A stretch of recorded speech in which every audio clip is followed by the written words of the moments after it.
Hello friends, in today's video we are going to look at how to change the Magento 2 admin startup page. The startup page is nothing but the page that gets loaded first when you log into the Magento 2 admin panel. The reason why you would want to change the startup page is to eliminate the unnecessary navigational steps in between for the admin to actually start their work. Say for example, if processing the orders is your primary purpose of using the Magento 2 admin panel, you can configure the sales orders page so that once you're logged in, you can view the list of orders received and start processing it right away.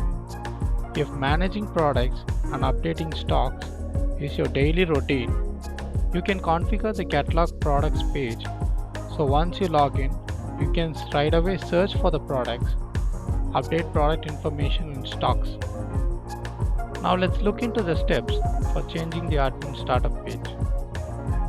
Once you have logged into the Magento 2 admin panel, navigate to Stores, Configuration, and under the Advanced menu we have the admin menu item, and expand the startup page.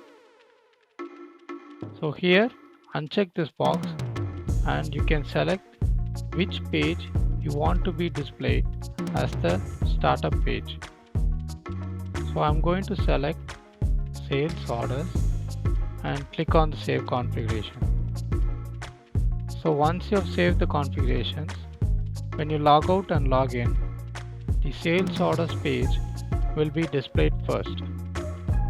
So that's all about changing the startup page of Magento 2 admin panel. If you find this video useful, share it with your colleagues and Magento admin panel users.